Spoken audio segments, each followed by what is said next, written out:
So great content from Nelly there. I think I'm going to build on that message of how do you get into complexity. But just a little bit about Mantle Group. So yeah, our booth's in there if you want to come talk to us. We cover all the cloud providers. We do all the consultancies, exercises you need, whether it's data AI, you want to do serverless with us, we want to build front ends, back ends, do security, advisory and all that. So come talk to us, we can solve your needs. But today I'm going to talk about a client we had come to us who needed to get a regulatory deadline project out the door. So here's this triangle from Nelly's slide in a slightly different format, but it's the same concept here. We've got to build something to a certain level of quality, what Mantle prides himself on. And the three variables that are quite often used, the scope, the time, and the cost. If you want more time, you can build better quality. You've got more people, you can build better quality. If you can bring that scope in, you can got more time to build quality. So in a project where it's fixed across all three variables, more or less, we've got a regulatory deadline that can't shift, so time is fixed. We agree with a client up front after some discovery with them, the economics for the agreement, so that's fixed. We've got a fixed price deal here. And then on scope, we've got a little wiggle room because of the regulation itself. But we'll get into that in a minute. We can challenge things, and scope is usually one place that you start. So in a nutshell, we're going to be building customer statements. So in the industry, they needed to get a PDF statement out. Well, it didn't have any PDF, but it had to be a customer statement given out to them. It has to be accessible. On the front page, it would be something a bit like a utility bill. You've got some aggregated numbers. You want to know your opening and closing balances. There's some historical trending analysis. So it's about informing the customer about how they are operating their account in order to ensure that they're doing it correctly. And then on the back end of the pages, it's going to be a breakdown of all the transactions that are going out. So it seems simple. We didn't work with a client before, so we didn't know what their capabilities are like. They basically gave us an empty AWS account and said, here's break glass and fill your boots, come let us know when you're done. But of course, we don't leave it to the end. We have to have an engagement with them all the way through the build.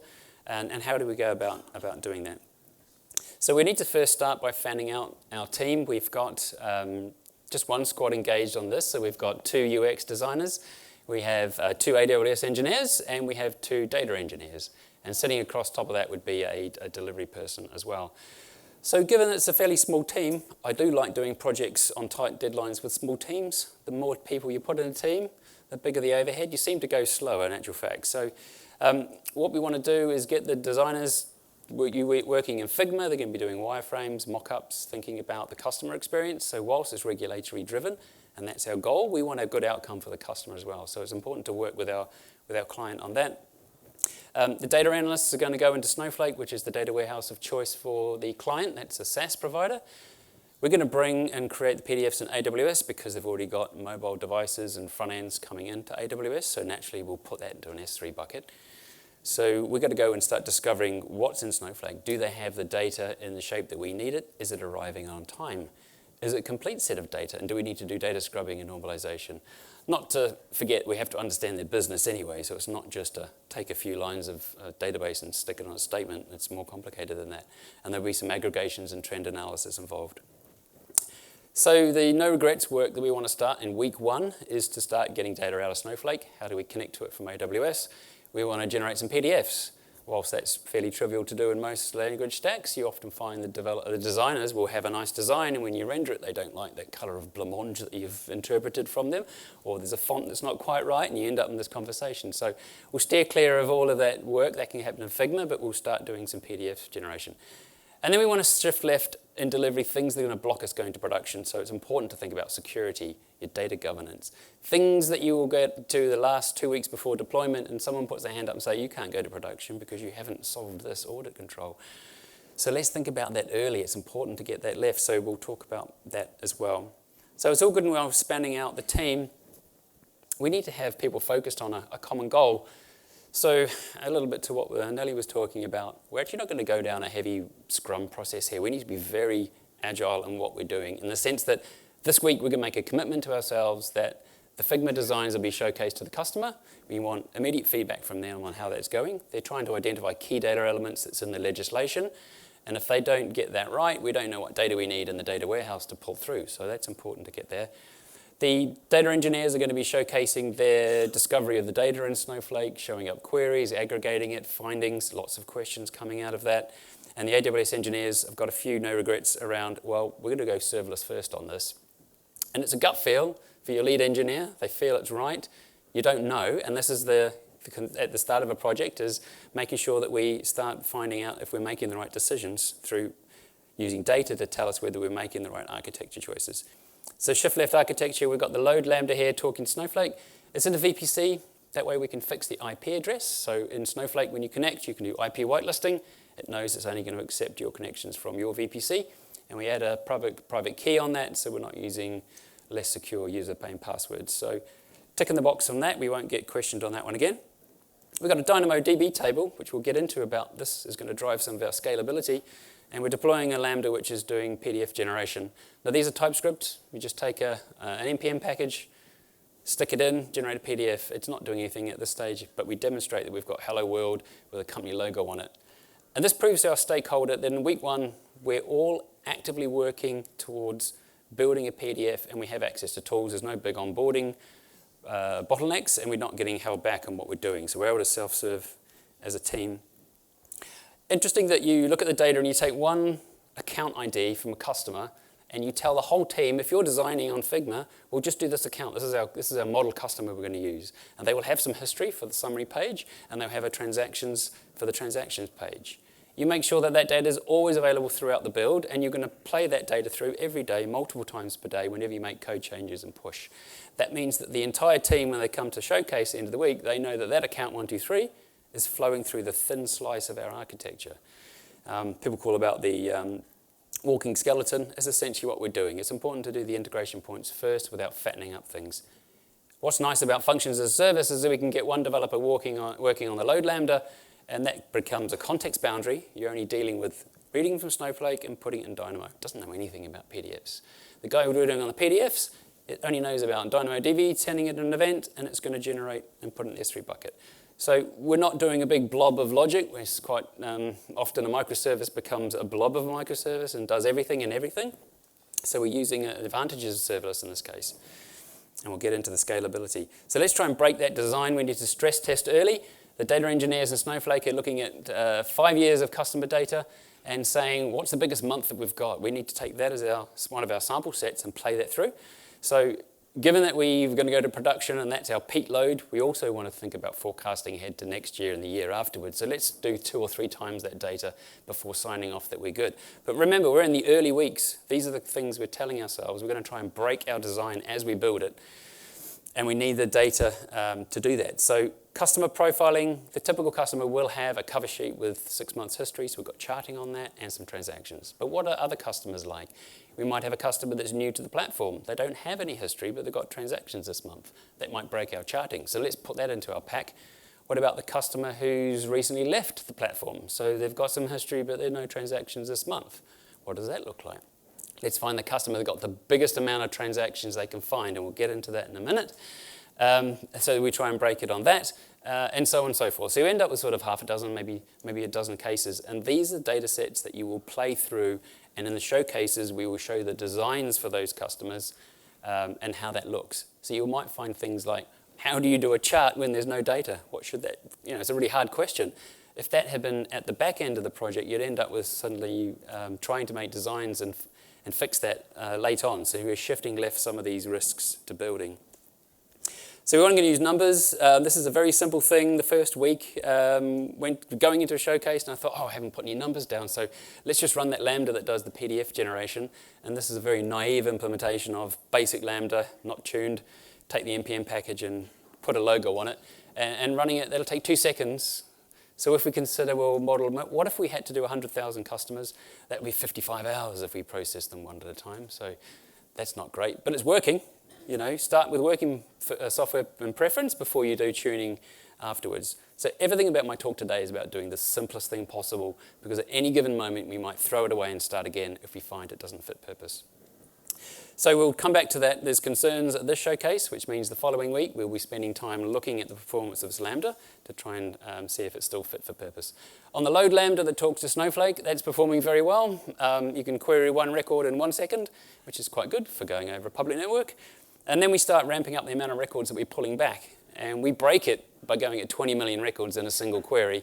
And that's really only because Lambda's actually hit its limit of 10 gigabytes. So, there are things you have to think about with Lambda functions. However, this is very promising because the amount of data in total that we're going to pull in is not huge amounts, not billions of data, so we can batch load and we can do some architecture tuning on that.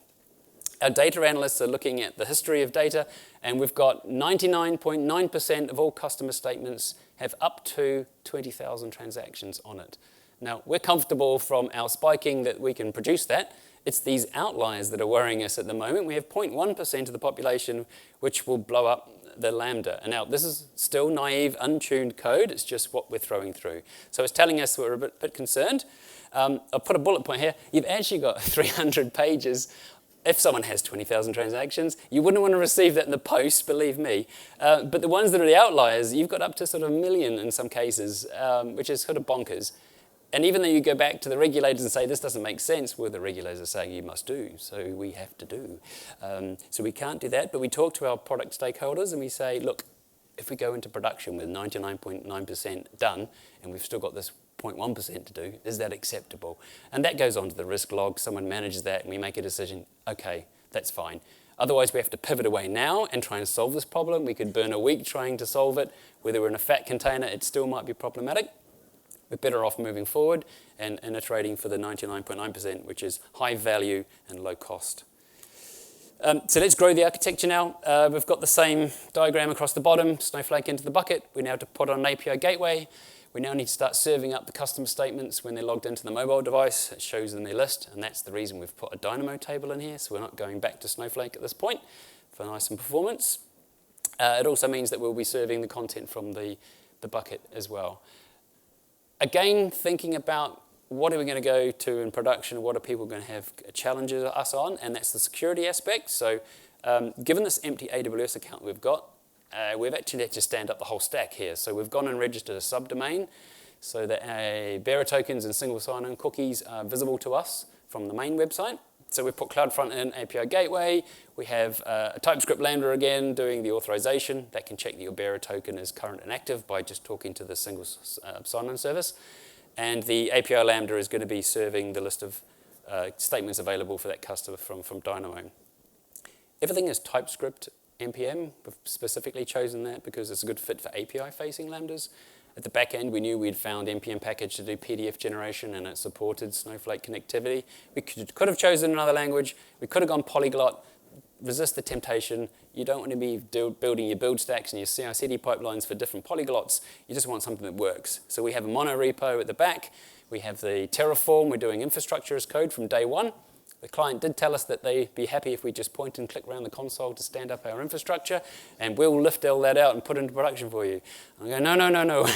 I'm not having that conversation 4 weeks out from production. So we'll do Terraform ourselves because we know you're doing Terraform in production, so I'm sure we'll do that. So yeah, get your engineering principles first, and these cadences of getting commitments every week to showcase something a little bit more, and we're doing metrics to show us, is driving us forward. So let's evolve it.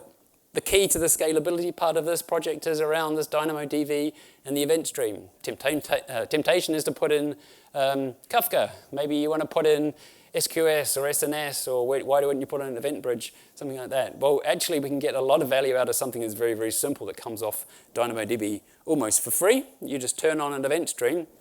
Every time you put a record into DynamoDB, it will inform the PDF Lambda, and it can generate the statement. So we go to the summary table now at Snowflake. So we're just going to take, for that 100,000 customers illustration we've got, we'll just take 100,000 records, put it into Dynamo, and then it'll tell the PDF Lambda to start executing. Now, it doesn't do it one at a time. It actually sends a batch of events to it. So we initially started with sort of 50 at a time. We thought, that's great, let's see what happens. And it mostly worked, and then it started falling over. And then it was kind of, why is it falling over? There's outliers. Remember the 0.1% of the population? Yeah, there was a problem. What does DynamoDB when you have a batch? It fails, it will play the batch again at you, and it will play the batch again at you. Every time your event handler throws an exception, it just plays it back unlimited times. So we're going to have to deal with that. So we're going to go back to the summary statement, and we're going to put the number of transactions on the summary statement so that when the Lambda gets told to produce a PDF, it knows it's got a ridiculous amount of transactions. It's above a threshold, so I'm just going to leave that away. It turned out very late in the project, we were able to negotiate with the regulators that we would produce just the cover page for the outliers without the transactions. And that actually solved our problem. And by the reason we delayed that, it meant that we're actually going to get a 100% success rate at the end with no effort. So that's perfect. So how do we tune this event stream? As I say, we ended up coming down to about 10 records per execution on Lambda. So Lambda would fire up. We're using Puppeteer to do the PDF generation, which is essentially a headless Chromium browser, which runs inside the Lambda. These are vanilla Lambdas. These are not build your own containers and all that wonderful things you can do today. So we're actually going to say that we'll set the Lambda memory size at about 4 gig. We'll do 10 at a time, and you can tell the stream that fire 10 Lambda instances at once. So you've now got 10 Lambdas running in parallel, each getting a batch of 10. But what happens if you still get a poison message or an event you just can't process and that batch is there? So you can tell the stream to bisect that 10 size batch into 5 and 5 and replay it back at you. So you get a good one, and the bad one's in here somewhere, and that fails, so you get 3 and 2 sent back at you. And then there's another one failing, so that one gets 2 and 1, and it fails again, and you get 1 and 1, and then finally the one that fails for you, well, you just have to accept it and log it into CloudWatch and then fire an event, and someone will go and triage that and find out why that happened. But you continue processing, you don't get the endless loop.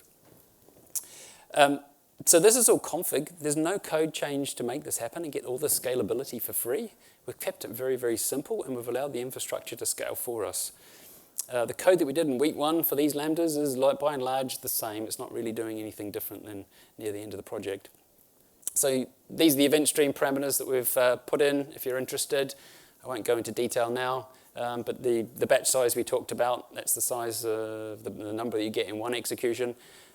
You've got the parallelization factor, that's 10 Lambdas running in parallel, the bisect on error happening, and then the maximum retry of 5. Well, why 5? It's because you start with 10 and dissecting them down, and that's 5 retries before it gives up and done. So by the time we went to production, we actually were generating 38 PDF documents per second, which was pretty good considering the case that we had some hiccups along the way, where the style sheeting that we were using to generate the whole statement, the cover page looked very different, and we wanted to put page numbers and things, some challenges. We ended up generating a different HTML and CSS design for the cover page. So you'd generate one PDF, and then you'd generate the transaction pages separately, and then merge the two together. So doing a fair amount of work. But if we look back at the first slide of that measurement, one Lambda took, one statement was 55 hours. By the end of it, it was taking 45 minutes for the same sample set. So well within the timeline that we had agreed. If you are interested in PDF renderings in Lambda with TypeScript, then these are the NPM packages that we use to do that. Chromium headless browser has to be deployed as a Lambda layer just because it's too large to deploy as normal. So that's the only little bit of trick there. If you're not familiar with Lambda layers, it just allows you to put a zip file in an S3 bucket, and when your Lambda loads, it just pulls it into the image container. So that worked very well. So other thing is you want the system to prove itself to be correct. And there's another Lambda which wasn't on this diagram, which actually will go and query Snowflake and get the number of records for that month, and then it'll check the DynamoDB table matches that, and then we'll check in the S3 bucket that it matches that. And then something else I haven't shown on the slides either is we integrated with Salesforce Marketing Cloud. We had anticipated we'd have to do the email sending ourselves and build probably a Lambda to handle that. So we found someone in the business to handle all of the external communications goes out through Salesforce. So we had to pivot partway through and say we have to now integrate with Salesforce. That took an annoyingly amount of time to get someone who knew how they were configuring it within their business. Kept going on holiday. So this is one of those risks that you're managing. So that was interesting that the reconciliation also had to take that into play. A couple of things you want your system to behave like in production. If your production team says a batch that failed and the reconciliation tells you that you're missing 10 records, just hit the button and play it again. They shouldn't have to ask anyone, how do I run this? Can you give it to your level 3 support team, get a developer involved, what's going on? Just run it. It should be self-healing. It should be idempotent, having serverless stuff. It should be stateless. And then that way that you get less noise from your production support team, because sometimes when you're doing things at scale and serverless, and particularly it's not the Lambdas themselves, but the Puppeteer browser is a little bit unstable at times. There's a lot of tuning we put into it, but sometimes it would fail for no reason. And the nice thing about obviously the lambdas is that once they fall over, they just clean themselves up and then start again. You're not got one big surface that keeps failing. So yeah, do the simple thing. Start and iterate and look at numbers, and the numbers tell you if you're doing the right thing. As a technical lead, you have to be brave, and you have to allow your team to manage the ambiguity and help them through it. It is difficult to people dealing with ambiguity, and particularly on fast turnaround projects where you don't have hard requirements and you're learning it through. People are very uncomfortable with that, so we have to keep nurturing them. Small teams are nearly always better than larger teams. The temptation is to bring in a DevOps person, bring in front-enders, bring in some QAs. We actually didn't have any of that function because we ended up doing everything ourselves, test-driven development, making sure we're doing the right thing. And those showcases of working software over everything else from week one guaranteed we were moving in the right direction. Continuously measure, obviously, in stress test. Try and break your own work. Don't leave it to someone else to break. You should know if it's good or not. And then finally, you want your solution to prove itself. And I'll leave it there. Thank you for your time. Thank you, Brad.